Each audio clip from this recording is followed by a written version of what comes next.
Bom, boa tarde a todas, boa tarde a todos, boa tarde a todas as pessoas aqui presentes. Vamos recomeçar o seminário dos 10 anos da Lei Anticorrupção, aqui organizado pela Transparência Internacional, INSPER, e pelos parceiros e parceiras. E para essa quarta mesa, bom, me disseram para me apresentar, eu acho que isso é um pouco constrangedor, mas eu vou fazer isso. Meu nome é Beto Vasconcelos, então, para quem já ouviu isso 1000 vezes, eu vou falar aqui também. É Beto mesmo, não é Roberto, Carlos Alberto, Humberto, Adalberto, Gilberto. É Beto, não é nenhuma intimidade indevida me chamar de Beto, não. E eu também não tenho culpa disso. Eu tenho culpa por ter repassado esse mesmo karma para minha filha, que eu achei que ia ser Bel mesma, e ninguém chama ela de Bel mesma, chama de é só Bel? Aí, então ficou Beto mesmo e só Bel. Eu sou advogado, aqui professor no INSPER, no curso de compliance para o setor público. Fui servidor público durante um pouco mais de uma década e tendo, nesse período, auxiliado e trabalhado com muitas das pessoas que estão aqui hoje presentes, que falaram ou que falarão. Então, essa é a breve apresentação. O que importa agora, efetivamente, é iniciar o painel Cooperação Interinstitucional para o Combate à Corrupção. Então, eu já chamo aqui ao palco a querida amiga, vice-ministra da Controladoria Geral da União, Vânia Vieira, por favor.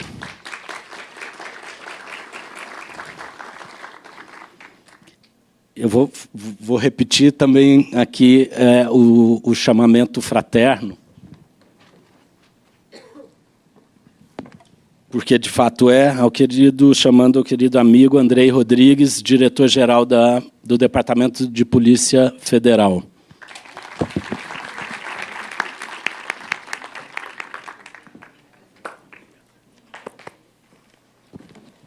E também amigo Ricardo Lial, presidente do COAF.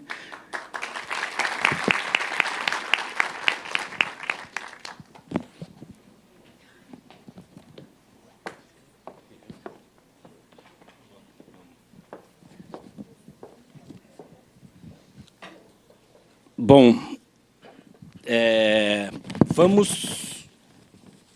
Bom, a vantagem de fazer uma mesa, uma rodada com pessoas com quem eu tive a honra de compartilhar anos e anos de trabalho no serviço público é que isso me dá o direito de um pequeno espaço de avanço nos protocolos institucionais para talvez propor aqui à mesa que a gente faça uma dinâmica, sem perder, obviamente, a institucionalidade necessária, uma dinâmica de trocas de perguntas e respostas até mais fáceis, utilizando essa 1 hora para a gente ampliar ao máximo a troca de informação aqui para um público tão seleto.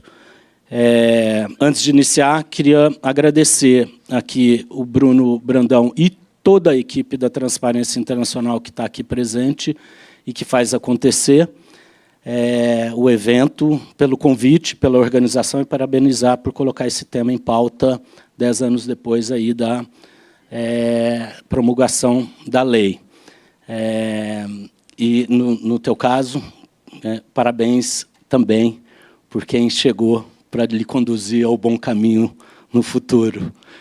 E agradecer ao Caio Fará e ao Guilherme do INSPER pela organização e pelo convite, também muito gentil, muito carinhoso, muito parceiro, como sempre. E também parabenizar pela iniciativa. O debate que aqui se coloca hoje na mesa, Vânia, Andrei e Ricardo, são um debate sobre cooperação interinstitucional, que, por óbvio, para o enfrentamento do tema tão sensível no país, é um pressuposto. Mas não é um pressuposto, claro, sempre imposto ou sempre aplicado. Nós estamos diante de instituições e elas são coordenadas e lideradas por pessoas. Eu vou iniciar esse jogo de perguntas e respostas aqui com a ministra Vânia Vieira. Este ano, o Brasil está em processo de revisão na Convenção das Nações Unidas para a Corrupção. Para além disso, se não me engano, nós estamos falando já de 20 anos de... um pouco quase lá, né? Um pouco menos de 20 anos, quase 20 anos de promulgação da Convenção. A Convenção de Mérida é um fim de um processo de várias outras, da OEA, da OCDE e de outros debates e fóruns internacionais sobre corrupção. Qual é o balanço que você faz sobre essas quase 2 décadas de convenção, no ano de revisão por pares, que o Brasil vai enfrentar, e 10 anos também da lei anticorrupção? Bem, boa tarde a todas as pessoas aqui presentes. Vou começar pedindo desculpa, né, por estar aqui de novo. Então, para quem estava aqui de manhã, eu estava substituindo o ministro no primeiro painel e agora sou eu mesma, né? Era eu mesma que era para estar aqui. Então, vou tentar poupá-los aí de fadiga de discurso, né? Então, mas, de antemão, peço desculpas se eu repetir coisas que falei aqui na parte da manhã. Mas, começando, eu acho que essa abordagem do que significam as... Do que significam essas convenções internacionais para os países que aderem a esses tratados. Então, eu acho que a primeira coisa é a gente retomar o papel desses instrumentos internacionais como grandes incentivadores desse processo interno que cada país precisa passar, primeiro, de adequação normativa. Então, quanto a isso, eu acho que a gente hoje pode dizer com segurança que o Brasil atende a praticamente todas as recomendações em termos de aderência legal, normativa, quanto às obrigatoriedades, por exemplo, de tipificação de condutas, de punição, punições efetivamente dissuasórias. Então, são questões que são colocadas aí no âmbito desses instrumentos. As primeiras fases de acompanhamento quanto à implementação dessas convenções, o Brasil passou por todas elas ao longo desse período, e todos eles fazem exatamente isso. Primeiro, analisam quanto que o Brasil, o país, adequou seu ordenamento jurídico. Então, só que depois eles começam a avaliar a efetividade, o enforcement dado a essas alterações normativas. Então, é nesse momento que nós nos encontramos, né? E aí os organismos começam a nos cobrar a apresentação de números, de indicadores, porque não basta a gente dizer que a gente pune empresas, por exemplo. Não basta a gente dizer que a gente fomenta o debate junto ao setor privado sobre a importância do comprometimento das empresas nesse papel. É preciso que a gente evidencie. Então, o mundo todo hoje ele vem se dedicando entre os países signatários dessas convenções exatamente a dar esse empurrão para que agora os países consigam implementar. E aí, capacidades estatais costuma ser um dos pontos bastante analisado por esses organismos. Então, se alterou sua lei, beleza, mas e agora? Esse país tem condições, tem servidores, agentes públicos com condições, né,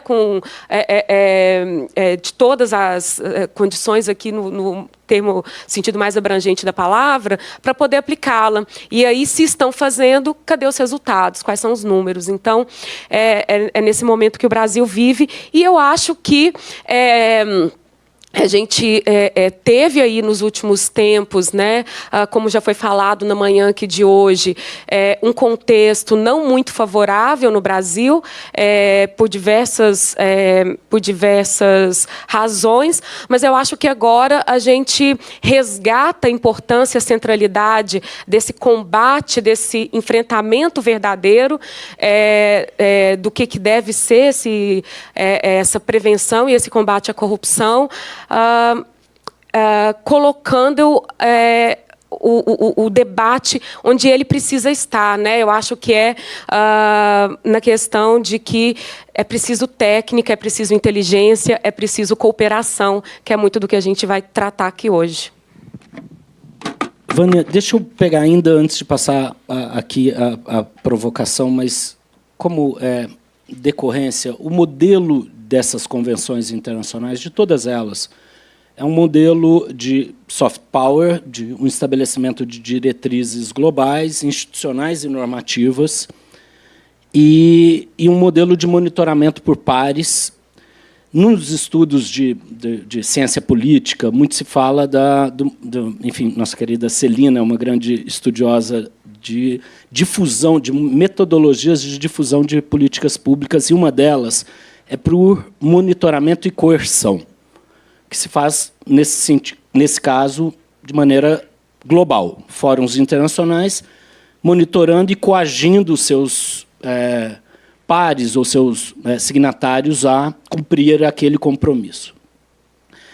A minha pergunta aqui nós incorporamos, em uma década, inúmeras leis, dentre elas a lei anticorrupção, mas a lei de acesso à informação, a lei de crime organizado, a lei de lavagem de dinheiro na primeira e na segunda geração delas, ou com a segunda mudança, terceira, enfim, e outras leis que mudaram estruturalmente regimes penais, administrativos no Brasil, inclusive o poder do Estado e de seus agentes públicos. Minha pergunta um modelo como esse não deveria... Modelos de incorporação por difusão e por coerção não deveriam ser precedidos, ou eles, ainda que não tenham sido precedidos, eles são hoje monitorados por avaliação de impacto de política pública? O que eu quero dizer, a Noruega, que patrocina aqui o evento, é bem diferente do Brasil.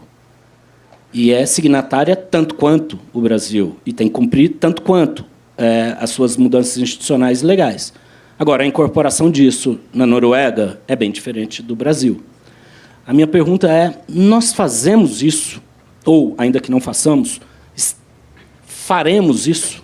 Avaliações de impacto, a priori, a posteriori? Eu acho excelente ponto, Beto, que acho que nos traz aqui uma reflexão muito necessária, né?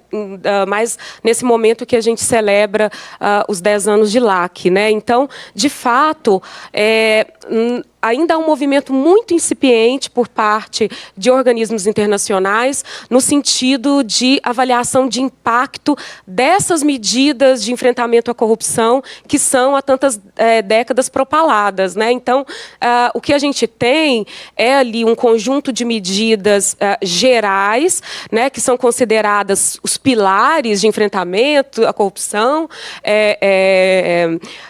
Aí depois a gente tem isso apresentado aos países, né, promovido como se fosse uma receita de bolo mesmo. Então, é aquela coisa, todo mundo tem que ter.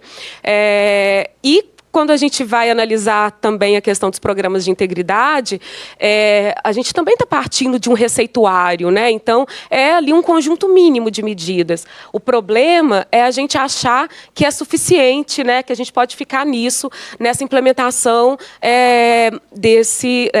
dessa receita. Por quê? Porque ela pode ou não funcionar, dependendo do contexto em que será aplicada. Então, quando eu disse aqui que capacidade estatal, pessoas importam, né? É porque não adianta a gente imaginar que as mesmas medidas previstas nas convenções vão poder ser aplicadas da mesma forma num país nórdico, num país latino, num país africano, num país onde, ou em grandes economias, que você tem um outro tipo de corrupção muito mais sofisticada e que muitas vezes sequer é encarada como corrupção, né? Então, a gente precisa, eu acho, que fazer essa análise, como você está falando, de impacto. E impacto significa, inclusive, levar em consideração as peculiaridades do local. Como eu mencionei aqui de manhã, quando me perguntaram sobre plano, se a gente estaria elaborando um plano anticorrupção, e eu disse que a gente está estudando o assunto, exatamente porque a gente está estudando mesmo, né? Como eu disse, depois de 20 anos de implementação de planos, o mundo todo, né? E esse é um debate que vem sendo feito de forma muito séria aí por muitos estudiosos e instituições. A gente precisa conhecer melhor a problemática que precisa ser enfrentada. Você falou da UNCAC, a ONU lançou recentemente um guia de orientação para os países na construção dos seus planos anticorrupção. E implementar plano anticorrupção, na prática, nada mais é do que implementar o que está nas convenções, né? Mas ali, de forma, né, inovadora, vamos dizer assim, a UNCAC, a ONU nos apresenta aos países premissas básicas, né, que devem orientar esse plano. Uma delas é que as medidas precisam ser setoriais. Então, se a gente continuar encarando o problema de forma abstrata, genérica, e achando que as mesmas medidas que eu vou implementar numa grande empresa ou numa pequena, ou num órgão público X ou Y, isso vai funcionar de forma igual para todos, não vai, né? Então, o que eu estou querendo destacar aqui que a gente precisa, né, destrinchar mais e melhor o nosso problema para que a gente possa enfrentá-lo, acho que de forma mais inteligente. Já volto a você. Te dá um tempo para respirar. Andrei, nós também estamos há quase 20 anos aí a serem completos da Convenção de Palermo. A Convenção da ONU sobre crimes transnacionais. O Departamento de Polícia Federal, indiscutivelmente, é um agente fundamental no processo de investigação, no processo de detecção e repressão a crimes transnacionais, qualquer, e obviamente, corrupção é um desses elementos, um desses ilícitos que envolvem atividades transnacionais. Qual que é o balanço que você faz, que o Departamento de Polícia Federal faz da implementação da convenção aqui no Brasil? Boa tarde a todas, boa tarde a todos, meu caro amigo Beto, muito obrigado pela oportunidade de estar aqui.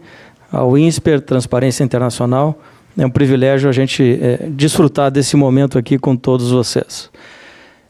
Mas, Beto, pensar no enfrentamento ao crime organizado, seja na modalidade que for, corrupção, tráfico de drogas, tráfico de pessoas, sem se pensar na ação interinstitucional, sem se pensar em ação coordenada com outros países, outras agências, é impraticável. O crime hoje não está mais na praça central, não está mais num canto, num estado ou num país. O crime é cometido aqui, é pago com criptomoedas na Ásia, a pessoa é traficada para a Europa e essa cadeia está aí posta e dificultando muito os métodos tradicionais, eu chamaria, em relação ao enfrentamento. De maneira que a convenção mencionada é a base, e a minha avaliação, respondendo objetivamente aqui, é muito positiva, porque ela é a base que nos dá os pilares essenciais para essas modalidades de cooperação. Então, nós, por exemplo, um caso recente, estamos tratando agora, que todos, imagino, acompanharam, né, a agressão sofrida por um ministro do TSE em outro país, e nós estamos fazendo a cooperação internacional para poder receber provas para instruir essa investigação. A Polícia Federal hoje atua, obviamente, além no Brasil inteiro, nas 27 capitais e 100 unidades pelo interior, atuamos hoje em 20 países com as nossas adjudâncias da Polícia Federal ou oficialato de ligação, o que nos traz essa capacidade investigatória muito grande, muito ampla. E isso nós temos demandado diariamente, né? A polícia tem na sua vertente a busca da verdade real, e ela vai nos compelir muitas vezes a demandar outras agências e outros parceiros no exterior. Então esse é um exemplo, citei agora da Itália. Eu tive a oportunidade de ser oficial de ligação em Madrid, onde fizemos uma operação coordenada com a polícia da Espanha referente ao tráfico de mulheres, né, e para fins de exploração sexual. E isso só foi possível graças à cooperação internacional, e só foi possível graças a esse e outros arcabouços jurídicos que nós temos para suportar essas ações. Existe a cooperação policial direta, que é possível, e existe também a questão da cooperação jurídica via autoridade central, que é um ponto que podemos também conversar aqui, que nos permite essas ações. Então, nesse caso concreto, a Espanha tinha a casa de prostituição lá estabelecida, com muitas brasileiras, mas que eram, enfim, seria o equivalente a um crime de menor potencial ofensivo aqui para nós.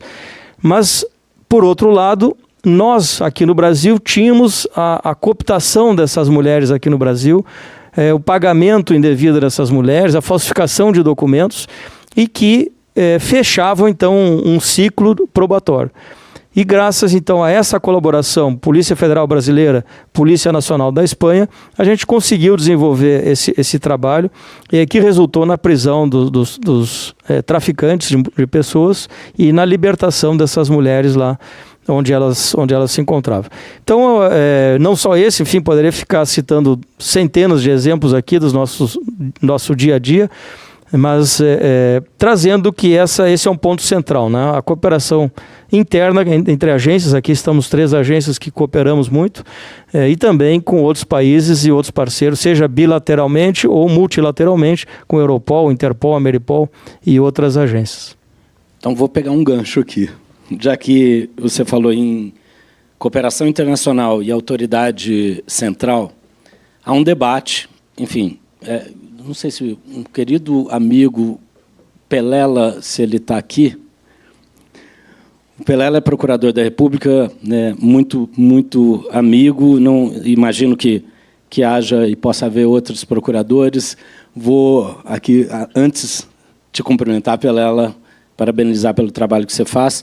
Mas estou aqui mencionando um procurador, para mencionar a instituição, e aí não é uma questão pessoal, mas tem um debate institucional sobre a quem deve cumprir o papel de autoridade central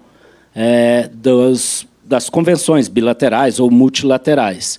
A autoridade central é aquela que reúne, portanto, os pedidos recebidos e emite os pedidos, vamos dizer, enviados ao exterior nesse processo de cooperação internacional. O Departamento de Recuperação de Ativos e Cooperação Jurídica Internacional, vinculado ao Ministério da Justiça, e, portanto, ao Poder Executivo, já foi ocupado diversas vezes por servidores da Polícia Federal, delegados da Polícia Federal. Lhe pergunto, talvez não queira responder, mas, se quiser, há um debate sobre a quem deveria ser esse papel, se é o Executivo ou se deveria ser o Ministério Público Federal, que já demandou, eu não sei se ainda demanda, ou se ainda demandará ser a autoridade central das convenções para a cooperação jurídica internacional. Gostaria de saber a sua opinião. Essa a gente não tinha combinado, Beto. Tudo bem, escapuliu aqui. Essa a gente não tinha combinado. Mas eu falo muito à vontade, porque falei de 2 instituições parceiras aqui, o Ministério Público também é uma instituição parceira. Eu acho que todos nós trabalhamos em prol do sistema de justiça criminal, na busca da verdade real, de esclarecimento de fatos. Eu acho que uma premissa, né, nessa temática é a questão da representatividade. Quem representa o Brasil frente a outros países, quem representa o Brasil mundo afora, quem constitucionalmente tem a responsabilidade e é autoridade perante todos os países. É o Poder Executivo. E aqui eu trago um outro elemento, que é a questão da neutralidade. E vou citar um outro exemplo também, eu gosto sempre de tentar ilustrar o que eu estou falando. Neutralidade no sentido de que essa autoridade central tem que ser isenta, neutra, ou seja, não pode estar em nenhum dos polos do processo. Deve estar exatamente no ponto central, enviando e recebendo informações do exterior e, com isso, garantindo ainda mais a integridade de todo o processo. Nós estamos agora, repito, essa questão da Itália, enfrentando essa questão que está tramitando ainda no governo italiano, ainda dependendo de manifestação do Ministério Público lá da Itália. Então, acho que esse é um ponto central e, por isso, né, pela questão constitucional e pela visão da neutralidade, eu entendo adequadamente que está, né, no Poder Executivo é o melhor centro. E aqui menciono outro exemplo, né? A Polícia Federal, ela trabalha em busca da verdade real, ela trabalha para o sistema de justiça criminal, e isso quer dizer que nós vamos produzir provas ou trazer elementos para os processos, para os inquéritos, que podem servir tanto à acusação quanto para a defesa. A Polícia Federal e as polícias judiciárias, de um modo geral, elas não têm um viés de buscar elementos só para um lado ou só para o outro. Mas, repito, em busca da verdade real. E aqui o exemplo recente é de 2 cidadãs brasileiras que foram presas na Alemanha, enfim, possivelmente traficando drogas.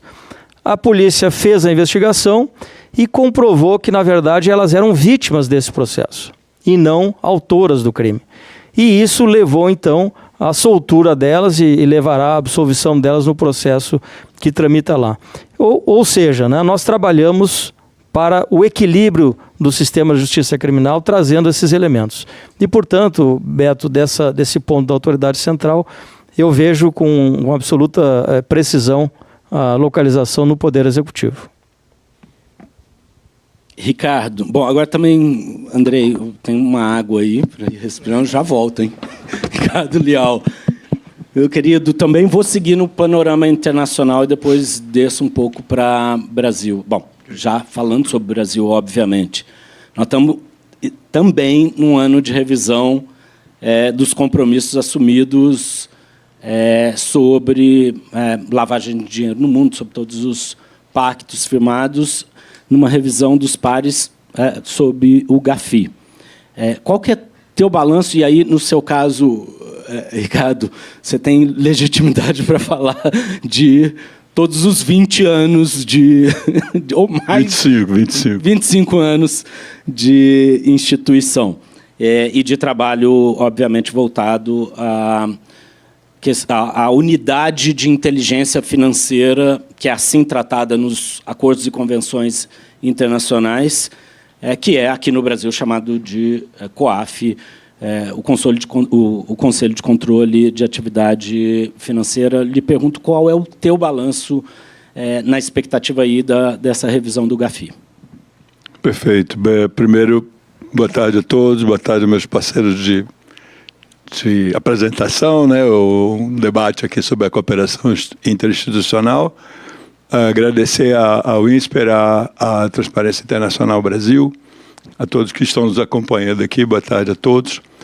Tentando, né, resumir essa longa história, né, que você traz, Beto, nós estamos na chamada quarta rodada de avaliação mútua que o GAFI promove aos seus membros, vamos dizer assim, países que integram a chamada comunidade GAFI. GAFI é um órgão, acho que todos conhecem, né, que integra a estrutura da OCDE e que orienta, vamos dizer assim, através das suas recomendações, hoje 40 recomendações, as melhores práticas, né, as melhores condutas a serem observadas nos temas relacionados à prevenção, combate à lavagem de dinheiro, financiamento do terrorismo, proliferação de armas de destruição em massa e outros crimes que certamente virão ao longo da história. Crimes ambientais, certamente, é o próximo a ser listado aí dentre os principais a serem tratados pelos países.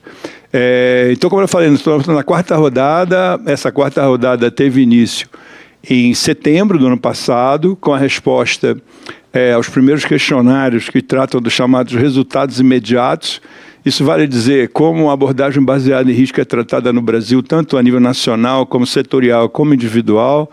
as questões das atividades de supervisão, quer do sistema financeiro, quer das chamadas APNFDs, que são as não financeiras, a parte de cooperação jurídica internacional, a parte de punição, a parte de recuperação de ativos, a parte de estatísticas, a atuação do Poder Judiciário, resultados, ou seja, toda a efetividade que a Vânia trouxe aqui na fala anterior que ela apresentou, já integra hoje o processo de avaliação do Brasil nos temas relacionados à prevenção e combate à lavagem de dinheiro, terrorismo e proliferação de armas. Uma segunda fase foi cumprida em novembro, que foi um complemento ao primeiro, chamado primeiro questionário, que traz as questões de efetividade, que, como eu falei, já integra o nosso processo. Tivemos agora em março, de 13 a 31, no Brasil, a chamada da visita in situ, que são dos avaliadores, né, uma equipe de 10 avaliadores que são composto por experts de vários países, né, que integram o GAFI, e tiveram 3 semanas no Brasil, uma semana em Brasília, uma semana em São Paulo e Foz e outra semana em Brasília, onde, entrevistando vários órgãos da administração pública, setor privado inclusive, trouxeram, vamos dizer assim, questões para conferir, confirmar, averbar, vamos dizer assim, todas as respostas que o COAF, no seu processo de articulação, o articulador central, a autoridade central do sistema de prevenção, apreensou e vem se relacionando com esses avaliadores já antes mesmo de setembro, na verdade. Já houve uma, vamos dizer assim, uma prorrogação forçada por conta da pandemia. Nossa avaliação estava prevista para 2020, acabou se iniciando ao final de 2022 e, de alguma forma, nos trouxe alguma vantagem, porque nós conseguimos, finalmente, ao final de 2021, produzir a primeira avaliação nacional de risco de prevenção à lavagem de dinheiro e combate ao financiamento do terrorismo do país. Trabalho também que reuniu mais de 40 órgãos da administração pública, inclusive setor privado, volto a dizer, revelando, vamos dizer assim, o estado da arte no país em relação à questão da lavagem de dinheiro. Claro que os chamados crimes antecedentes, corrupção, tráfico de drogas, tráfico de armas, de pessoas, crimes ambientais, fraude, sonegação fiscal, crime com o sistema financeiro, todos do menu da Polícia Federal e do Ministério Público, corrupção centrado e mais focado na atuação da CGU, foram revelados, foram trazidos à tona, e agora em agosto nós temos a chamada face-to-face, que é uma última reunião preparatória até a avaliação final e apresentação do relatório pelos avaliadores, que será em outubro de 2023, na plenária do GAFI, na França.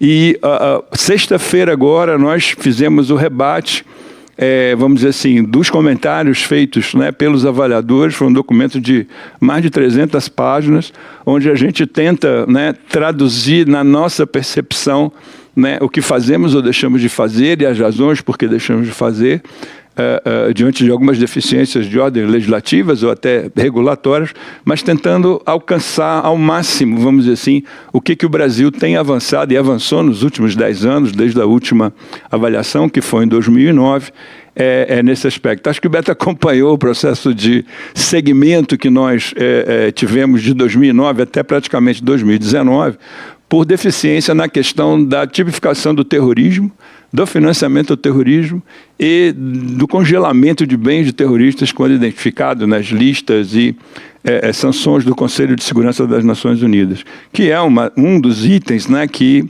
as recomendações do GAFI trazem no seu escopo e que nós ficamos devendo até 2019, efetivamente, mas cumprimos agora e nessa avaliação esse tema certamente já está superado. O resultado nós só vamos ter em outubro, mas a percepção a partir dos relatórios parciais que nós vimos recebendo e vimos tratando também com toda a reserva, num aspecto geral, o nosso grande temor sempre, o temor dos grandes países, em termos de avaliação, é cair no chamado ICRD, que é um segmento de monitoramento muito presente, muito para cobrir deficiências básicas. Então, desse mal, eu diria, a gente já superou, o que já nos dá uma certa tranquilidade. É provável que algumas pendências ou insuficiências sejam reveladas pelo relatório do grupo de avaliadores, mas acredito que, na média geral, o país vai ter um bom resultado em termos de cumprimento, vamos dizer assim, tanto nos chamados resultados imediatos como nos chamados resultados de efetividade, apesar de uma séria dificuldade estatística que nós temos em relação a capturar ou capturar, né, em relação ao país como um todo, já que temos essa dimensão continental, todas as informações dos 27 estados, porque isso aqui se dá em âmbito federal e em âmbito estadual também. Então, em resumo, Beto, eu te diria que nós temos uma expectativa muito positiva em relação a esse processo de avaliação e estamos agora, né, nos preparando para o face-to-face em agosto e para enfrentar a avaliação final em outubro de 2023. Deixa eu pegar também o gancho aqui, Lial, antes de voltar aqui para a Vânia para uma pergunta que já me ocorreu. Bom, acompanhei com maior carinho e honra esse processo todo, não até 19, só até 16, quando tivemos uma breve interrupção das nossas transmissões. Breve interrupção das nossas transmissões por falha de conexão democrática.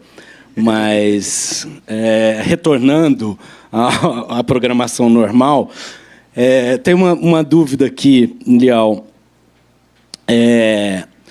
Muito se lê, muito se ouve sobre lavagem de dinheiro, enfim, sobre crimes ambientais hoje na Amazônia, um crescimento visível, exponencial dos crimes ambientais, envolvendo, inclusive, ampliando assassinatos conhecidamente graves de populações locais, originárias ou não, e de pessoas que defendem ou que tentam defender essas populações ou mesmo meio ambiente. Desses crimes, né, por trás disso, organizações que atuam com a cadeia do ouro num processo de lavagem de dinheiro. Eu lhe pergunto, nesse processo de ser, né, de representar a instituição, a unidade de inteligência financeira do Brasil no enfrentamento à lavagem de dinheiro, quais são medidas possíveis para enfrentamento desses crimes hoje tão candentes e tão graves no Brasil, que não impactam somente o Brasil, mas impactam o mundo inteiro, e todo o mundo está nos olhando em razão disso? Perfeito. Vamos lá. Como você bem disse, né, a natureza dos crimes, né, ela não é a chamada jabuticaba, né? Nós não temos só, né, esse rol dos chamados crimes antecedentes à lavagem de dinheiro só no país. Não é, muito pelo contrário, né? Talvez a gente tenha importado boa parte, se não a totalidade desses crimes. Com relação aos crimes ambientais, o GAFI já vinha sinalizando isso. Vamos dizer, o GAFI é uma referência internacional, então, quando existe algum movimento, né, no planeta, né, que interfira ou que provoque, né, uma preocupação do órgão de prevenção à lavagem de dinheiro, ele naturalmente apita e começa a sinalizar para todos os países: olha, vocês têm que olhar isso, olha, vocês têm que olhar isso. E os crimes ambientais não foi diferente, né? Particularmente envolvendo ouro, envolvendo madeira, tráfico de animais, coisas dessa natureza. Só que entre o sinal e o reflexo há uma diferença temporal, né? Nós, no ambiente da ENCLA, Estratégia Nacional de Combate à Corrupção e à Lavagem de Dinheiro, nós, COAF, já provocamos o tema ouro desde 2018, ok? Sinalizando, né, pela evidenciação que o GAFI nos trouxe nas reuniões que participamos regularmente, não só GAFI, como o GAFILAT também, que é o GAFI latino-americano, vamos dizer assim, nos sinalizavam já de uma forma preocupante a questão dos crimes ambientais. Só que, né, para isso chegar, vamos dizer assim, dentro das instituições formais, leva um tempo, porque nós já temos e já tínhamos certamente um rol de crimes bastante extenso que nos preocupava e nos preocupa permanentemente, né, e a corrupção, né, um parêntese, né, corrupção na avaliação nacional de risco foi considerado o principal crime, vamos dizer assim, de preocupação do país, seguido de organizações criminosas, seguido de sonegação fiscal e seguido de crimes contra o sistema financeiro. Isso a partir desse trabalho de avaliação que nos permitiu, né, indicar, né, as principais preocupações que o país deveria se dedicar e, a partir daí, desenvolver um plano de ação específico, né, para tentar mitigar, vamos dizer assim, né, essas situações e atenuar, de alguma forma, né, os efeitos de todos esses crimes. É um trabalho incessante, é um trabalho ininterrupto, é um trabalho que eu diria eterno, né, como a gente brincou aqui, a gente já está um par de anos aí lidando, né, com esses assuntos, mesmo antes da tipificação da lavagem de dinheiro como crime, mesmo antes da corrupção, né, ter esse destaque, né, que era até difícil falar o nome, né, como você comentou, porque, assim, é a questão de abrir o olho, né, é a questão do país reconhecer o seu problema, né, e tratar de enfrentar. É igual a doença. Quanto mais você nega a doença, mais ela te consome, mais ela te invade, mais ela te destrói. Então, enquanto a gente achar que não tem esse tipo de problema, certamente não é a melhor solução. Então, enfim, esse é um tema que está aí na nossa pauta. Hoje já temos uma legislação da ANM tratando das questões relacionadas à lavagem de dinheiro, não só a mineração, por exemplo, né, do ouro ou de outros metais e pedras preciosas, mas também uma organização institucional entre Banco Central, entre Receita Federal, entre a ANM e o próprio COAF, no sentido de dar um tratamento efetivo à questão da exploração do ouro, sua comercialização e daí toda a sequência que pode se observar nesse segmento, vamos dizer assim.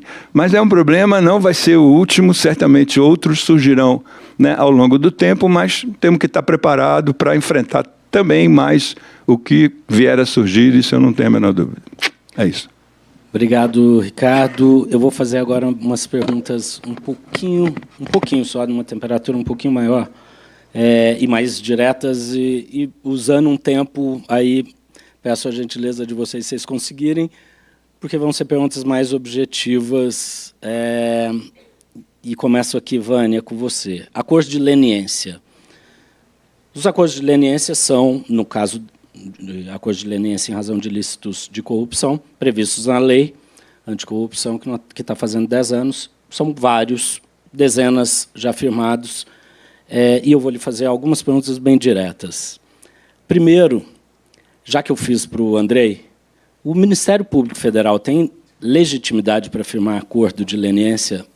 Desculpa, Pelela, essa é a primeira.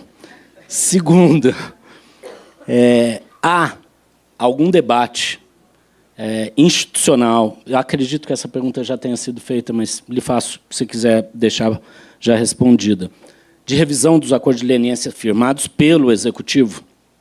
E 3, há na CGU estudos sobre revisão, aprimoramento da legislação, legislação da lei ou da sua regulamentação sobre leniência ou sobre, mais amplamente falando, composição entre o regulado e o grande regulador que é o Estado, o governo federal? Olha, em relação à primeira pergunta, diferentemente do meu amigo Andrei, eu acho que a lei, ela não, né? Acho não, né? Todo mundo tem certeza que a lei, ela prevê, no âmbito do Poder Executivo Federal, que que a competência para celebrar acordos, ela é exclusiva da CGU. Mas é exatamente isso que o Supremo agora está discutindo. Existe uma DPF que foi apresentada, e a gente acha que agora cabe ao Judiciário fixar esse entendimento. Então, está fácil aqui que, né, a gente jogar ali o debate para o Judiciário, né? Conheço e acho que o Ministério Público é uma instituição fundamental para a democracia brasileira, que vem contribuindo aí nos últimos anos para o enfrentamento da corrupção, para a moralidade, o combate à improbidade, e tem suas missões constitucionais muito bem colocadas no sistema jurídico brasileiro, mas o debate acabou ganhando aí essa conotação agora de uma interpretação da Constituição, interpretação das normas, que a gente fica à espera dessa definição pelo Poder Judiciário. Em relação aos acordos firmados pela CGU, que é preciso se destacar que os acordos firmados ali no contexto da Lava Jato são a minoria hoje já na CGU, então a CGU já tem, né, um leque muito maior, muito mais ampliado do que acordos, embora a gente esteja ainda o tempo todo, né, falando desse passivo, e como se isso ainda... como se esses casos ainda fossem os grandes casos a tomar as nossas agendas de investigação, de persecução, negociação com empresas. Não, né? O número é muito pequeno de acordos celebrados ali no âmbito da Lava Jato, mas não há nenhuma discussão do ponto de vista da CGU de renegociação, de revisão dos acordos. Nós temos já, e isso é público, pedidos de empresas que pedem essa revisão, mas, no nosso entendimento, os acordos, né, eles foram celebrados à luz do que previa a legislação, são atos jurídicos perfeitos, os acordos estão sendo implementados, monitorados pela CGU, então é um tema que eu acho que no âmbito da casa, a gente não tem ele como objeto de debate. Agora, isso não significa que a gente não acredite na possibilidade de aprimoramentos, né, normativos, inclusive, né? Então, aqui a gente volta, eu acho que numa discussão, primeiro, acho que é preciso encarar esse processo evolutivo como um processo incremental.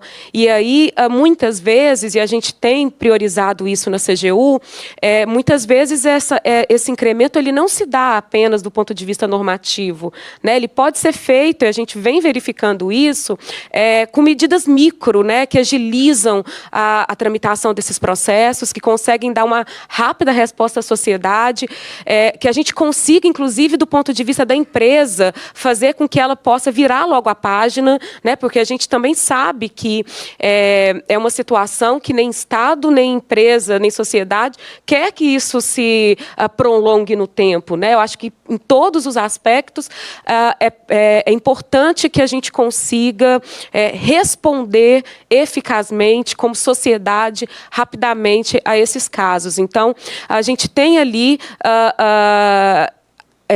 tentado identificar melhorias que são possíveis de serem feitas e que estão apenas entre aspas, sob a nossa égide, né? Questões que a CGU mesmo pode melhorar na sua tramitação ou apoiar estados e municípios. A gente lançou recentemente uma rede nacional de integridade privada, convidando todos os estados e capitais brasileiras. Então, a gente está com uma linha muito forte de apoio para que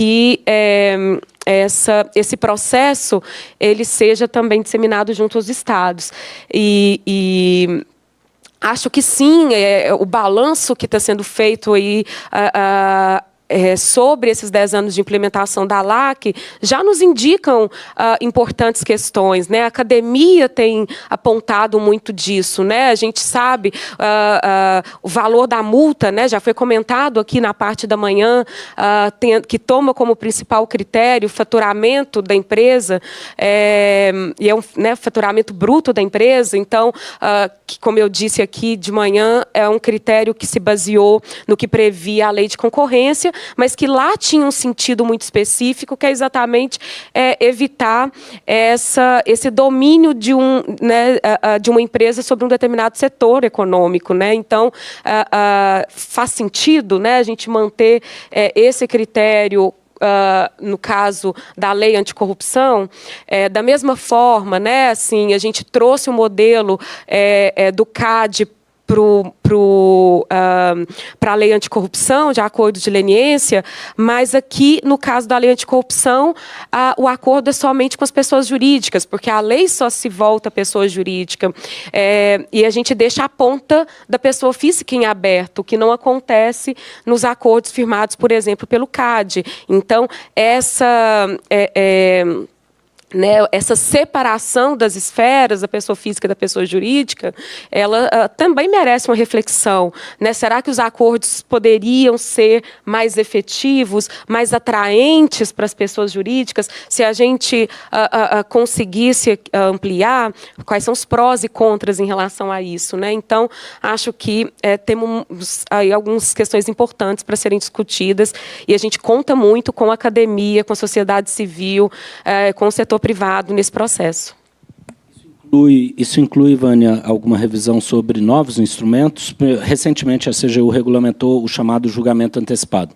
Tive, enfim, a honra de ter sido, talvez, o primeiro processo de julgamento antecipado. O julgamento antecipado, ele já é um grande exemplo, talvez o maior exemplo, né, do que a CGU implementou dentro dessa sua esfera própria de competências, né? Então, o êxito, acho que nem a própria CGU esperava que o número de empresas interessadas em celebrar essa espécie de termo de compromisso, porque ele, na verdade, a empresa ela admite a culpa, né? Então, o pressuposto é isso, ela admite a culpa para que possa ter direito a esse julgamento antecipado e, como eu disse, né, encerrar tudo mais rápido, dar uma resposta mais rápida né, para a sociedade. Então, mas a gente está considerando, sim, a ampliação desse instrumento, mas aí eu vou deixar isso, cenas do próximo capítulo, para o nosso evento de amanhã em Brasília, que eu já faço aqui a divulgação, porque lá a gente vai anunciar algumas questões aí interessantes que eu acho que vocês vão gostar. Amanhã, a Controladoria Geral da União promove um seminário amanhã, né, dia 1º e dia 2, amanhã e depois de amanhã, um seminário internacional para debater as questões sobre a implementação da lei anticorrupção, na qual diversas mudanças, enfim, iniciativas serão anunciadas e debates riquíssimos. Aqui, mais uma vez, muito obrigado pelo convite para participar desses debates, Vânia. Andrei, vamos uma coisa mais leve. 8 de janeiro.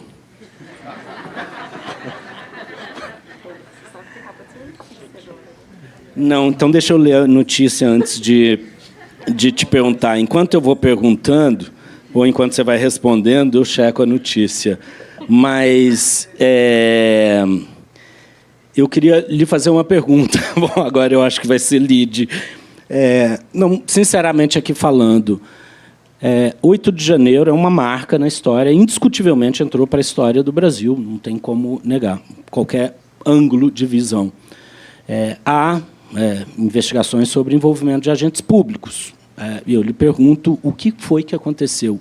Como chegamos àquele momento triste da história brasileira? Essa é a pergunta de $1 milhão, né?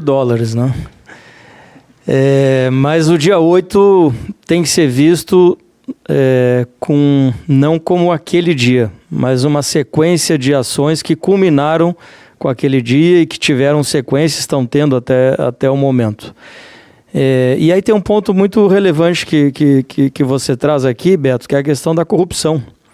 Né? Porque há envolvimento de muitos agentes públicos, né? Tanto servidores militares, servidores civis, nesse caso. E esse caso é preciso ser visto e entendido desde o ano passado, desde a eleição, desde a campanha, desde o momento que se buscou, e aqui eu falo dados públicos, não estou revelando nenhum grande segredo, né, desde que se revelou que havia um trabalho para identificar, e o nosso tempo acabou. 8 de janeiro, o negócio apitando aqui. Boa tarde, pessoal, obrigado. Se era para evacuar ou não a sala, desculpa. Desculpa. Vai lá, André. Então eu falava que isso começou, e é preciso entender isso, desde o ano passado, né, onde dentro do próprio Ministério se gestou um sistema para acompanhar índice de votação de um candidato, coisa que refoge absolutamente as atribuições do Ministério. No momento em que se utilizaram instituições, e isso é outro dado público, é concreto, né, de fiscalização de rodovias, né, com uma força maior em locais onde um candidato teria melhor votação. Onde permanentemente se questionou a integridade do nosso sistema eleitoral. Eu fui servidor da Justiça Eleitoral por 10 anos. Conheço, enfim, participei da implementação desse processo eletrônico, e é um processo que todos sabemos da confiabilidade e da integridade do sistema. A partir do momento que se seguiram acampamentos de criminosos, ali não é acampamento de gente que estava pleiteando melhores salários, estava pleiteando uma melhoria de vida, não. Ali eram pessoas que estavam tramando um golpe de Estado. Simples assim, não há meias palavras para se dizer. E o que se viu foi uma complacência, eu diria, né, de várias entidades, órgãos públicos, de manutenção daqueles acampamentos. Tivemos, é importante lembrar, no dia 12 de dezembro, e aqui eu trago 2 fatos relevantes, né? Eu, talvez nem todos saibam, fui chefe da segurança do presidente Lula durante a campanha eleitoral. A Polícia Federal faz a segurança de todos os candidatos. Eu fui chefe da segurança dele. E eu pedi, e foram presos, pedi mais, mas foram presas 30 pessoas, Beto. 30 pessoas. Uma, inclusive, agora, essa semana, que estava fugindo para a Argentina, que a prisão fui eu que pedi ano passado ainda. E que atentava contra a integridade do então candidato, que no dia 12, agora volto para 12 de dezembro, estava lá invadindo o prédio da própria Polícia Federal. Não sei se recordam, incendiaram ônibus, depredaram delegacia da Polícia Civil, invadiram o prédio da Polícia Federal, quebraram as janelas lá da Polícia Federal, quando houve a prisão de um indígena que estava, enfim, invadiu o aeroporto, tentou invadir o hotel do presidente, que eu também fui quem impediu a prisão dele. E isso vai escalando. Nós chegamos no dia 24 de dezembro, onde havia um caminhão de combustíveis, de querosene de aviação, estacionado nas proximidades do aeroporto, com uma caixa de dinamites. Ou seja, um atentado terrorista que não aconteceu por um milagre, por uma falha de quem estruturou ali o dispositivo, e que ele não explodiu, e o caminhoneiro foi muito diligente, né? Identificou, chamou a polícia, e a polícia foi lá. E isso seguiu escalando, Beto. E a gente está vendo isso. No dia 7 de janeiro, eu fui numa reunião... 7 de janeiro não... sim, 7 de janeiro. Ou seja, um dia antes, eu fui numa reunião, chamei uma reunião na Secretaria de Segurança Pública, e ali coloquei claramente.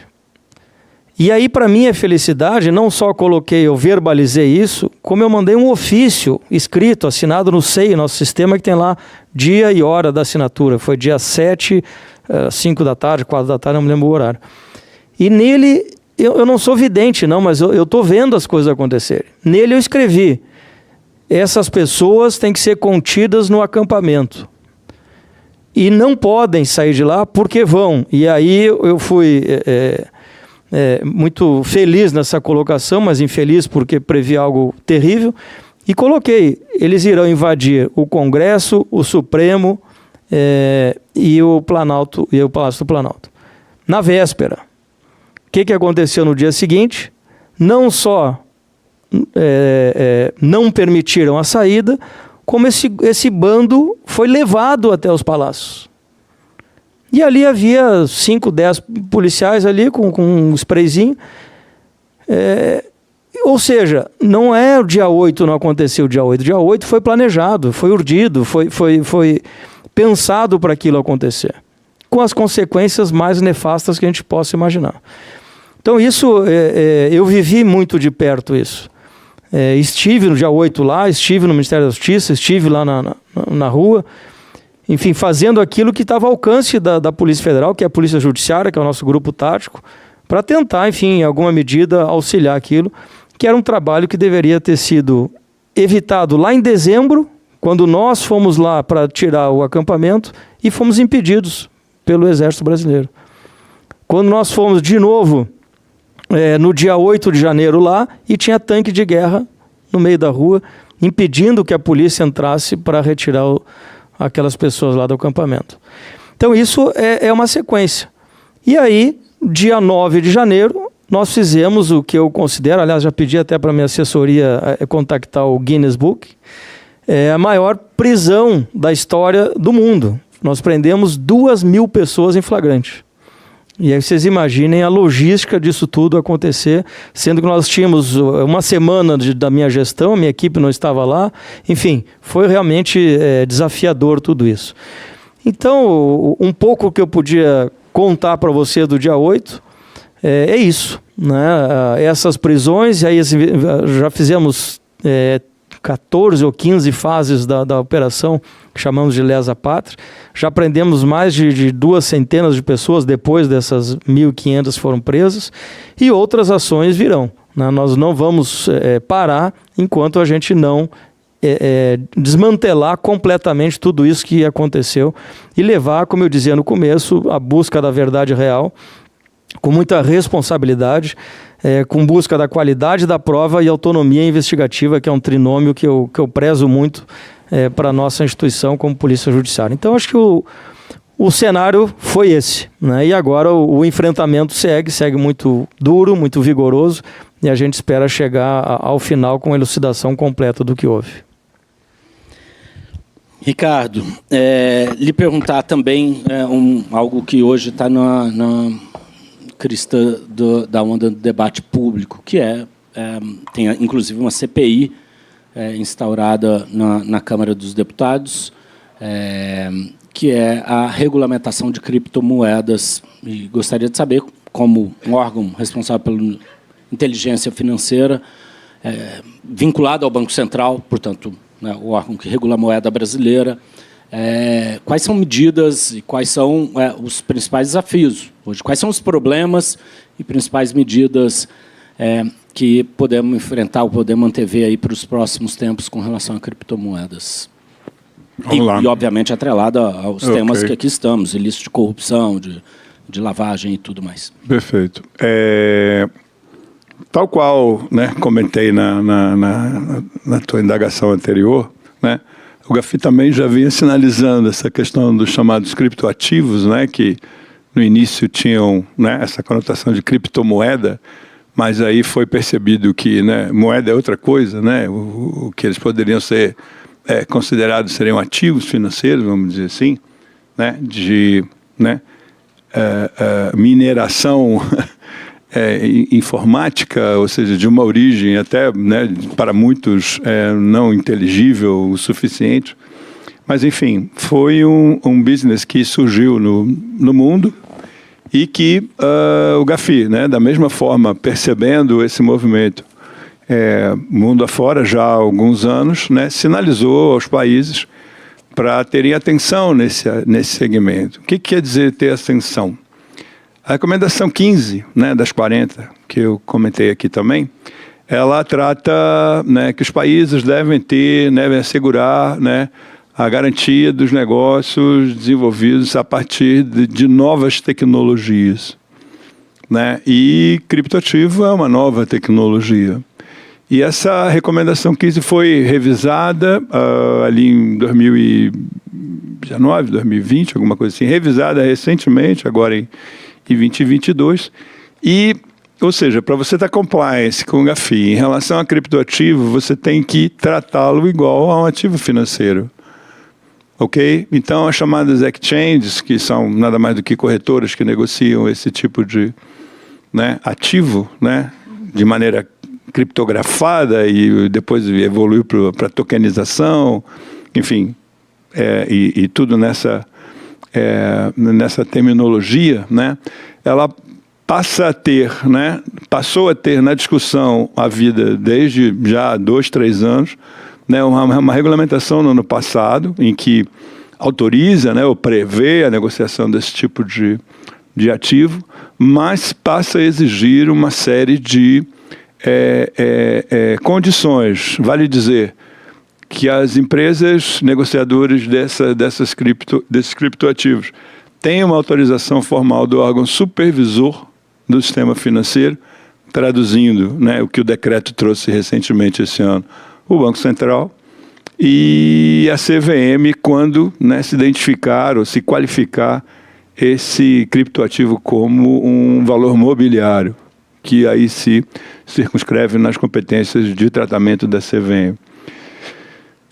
Não só autorizado, né, mas que também os seus administradores, né, sejam objeto de comemoração, isso, sejam objeto de um processo de, né, não só da pessoa jurídica, mas da pessoa física também como gestor. Com que propósito? Evitar, né, que aventureiros, especuladores, né, se lancem nesse mercado, né, o que, né, não garantiria, vamos dizer assim, a segurança, vamos dizer assim, para o chamado investidor, né, mais arrojado que se lança nesse tipo de negócio. A questão da segregação patrimonial ainda não foi definido, ou seja, né, separar o que é ativo do investidor do que é ativo da instituição, porque pelos exemplos que a gente observou, e acho que, né, todos tiveram a oportunidade de acompanhar nos últimos anos, várias dessas empresas se travestindo até, né, algumas até atuando efetivamente na comercialização desse tipo de ativo, mas outras delas se utilizando dessa novidade ou desse atrativo, né, do ganho fácil, que é sempre uma vamos dizer assim, né, uma tentação, vamos dizer assim, para aquele tido investidor mais arrojado, mais especulativo, né, onde oferecia rendimentos de 10%, 15% ao mês, coisa que, né, dificilmente nessa terra aqui a gente consegue observar hoje em dia. Já houve tempos em que a rentabilidade dos investimentos chegava a bem mais do que isso, mas hoje em dia não é o caso. E provocavam, a partir dessas capturas, né, dessas captações de investimento, grandes golpes, grandes fraudes, né, grandes dissabores àqueles que, né, se aventuraram a investir naquele tipo de negócio. Hoje a gente tem, né, a lei, a gente tem um decreto e agora aguarda a regulamentação por parte do Banco Central e da CVM de como esse processo vai se dar. Né? Nós não estamos envolvidos diretamente, né, nessa discussão, porque ela se limita às competências do Banco Central. A nossa vinculação é meramente administrativa ao Banco Central, né? Enfim, a competência de regulação do sistema financeiro é própria da autoridade monetária. E temos notícias, até por matéria de jornal, que haverá uma consulta pública à minuta de normativo que vai ser apresentado e proposto pelo Banco Central. Não tem essa data também, mas quem tiver interesse em participar, em discutir, em tomar conhecimento desse documento, né, fique atento, porque o Banco Central já divulgou esse processo de consulta pública. Né? E, a partir daí, deve haver um prazo para os processos de autorização, registro, e nós vamos entrar, enquanto unidade de inteligência, né, naquela condição de receptor das chamadas comunicações de operações suspeitas ou de operações em espécie acima de determinado valor que é fixado pela autoridade. Esse é o material genético, vamos dizer assim, que a gente trabalha, ou seja, comunicações oriundas do sistema financeiro, do sistema de seguro, do sistema distribuidor, do sistema previdenciário, do sistema de bens de luxo, do sistema de transportadoras, que a Polícia Federal é o supervisor, transportadora de valores, e hoje vem mudando de moeda para ouro. É uma característica que a gente já tem percebido também, e estamos atentos a isso. Segmento dos cartórios, que o CNJ passou a regulamentar desde 2023, 2020, 2019, 2020, e outros tantos setores chamados setores obrigados. Okay? Então, a reunião de todas essas comunicações, que no dia a dia, hoje já passa da casa de 25 mil comunicações diárias, são processadas diariamente dentro das nossas bases de informação, enfim, né, sistemas de inteligência, e nos permitem, né, atender e provocar às autoridades de investigação situações em que há fortes suspeitas ou sérios indícios dos crimes de lavagem de dinheiro, para que, a partir daí, as autoridades competentes na investigação prossigam, vamos dizer assim. Não tendo esse documento, é importante destacar, um sentido probatório, porque ele não tem essa característica, ou seja, a prova tem que ser produzida dentro do processo de investigação. E aí a Receita na questão dos crimes tributários, a polícia dos crimes de sua competência, o Ministério Público, quer estadual, quer federal, enfim, que são as autoridades que, a partir dos relatórios de inteligência financeira, passam a promover as investigações, produção de prova e acusação e denúncia quando for o caso. Então, os criptos vão, em pouco tempo, também entrar como um ativo, eu vejo assim, e não sei se vai ter, a partir de uma obrigatoriedade de autorização e de registro, e de conhecer seu cliente, e de conhecer seu funcionário, seu fornecedor, todas as regras de prevenção que, naturalmente, a regulamentação traz aos segmentos obrigados, ela vai passar a se submeter também a essas questões. E eu não sei daí para frente como elas vão se adaptar ou não, de maneira adequada, para poderem seguir nos seus negócios. Então, a opção de regulamentar, concluindo, eu acho positiva, porque a gente estava deixando um mal, vamos dizer assim, dentro do sistema financeiro, se propagar de uma maneira quase que incontrolável, apesar de todas as orientações e alertas nesse sentido, mas que, enfim, não eram capazes de controlar o ímpeto de investidores mais arrojados, vamos dizer assim. Então, espero que a conclusão desse processo se dê de maneira satisfatória e que quem optar por investir nesse negócio tenha a segurança de que está fazendo um negócio legítimo e legal. É isso. Bom, a gente chegou aqui ao fim do nosso painel. A gente poderia ficar aqui a tarde inteira, mas temos outros tantos. Eu agradeço a paciência, a gentileza do suportar do tempo ultrapassado.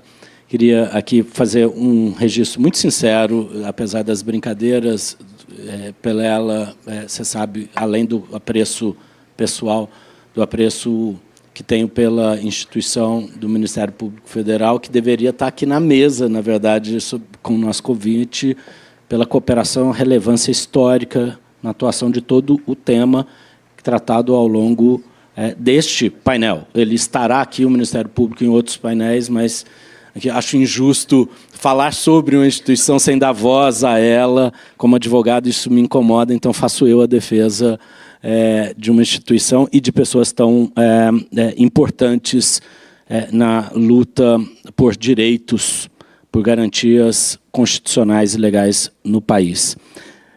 Agradecer a Ricardo Leal, um querido amigo, sucesso, força aí na condução do COAF. Andrei, também, meu amigo, muita sorte, muita força, muita resiliência em tudo que é a missão do Departamento de Polícia Federal. Ministra e querida amiga Vânia, muito sucesso nas mudanças, que não só no tema que estamos tratando aqui de estruturação, de enfrentamento da corrupção, mas acredito eu, e sei que é a tua opinião também, em consolidação e fortalecimento de mecanismos de participação social, de controle social, de acesso à informação, que certamente são estruturantes para a mudança de um país que pretende ser e ter uma democracia consolidada. Parabéns a vocês, muito sucesso, obrigado a todas as pessoas aqui presentes e pela paciência do tempo tomado.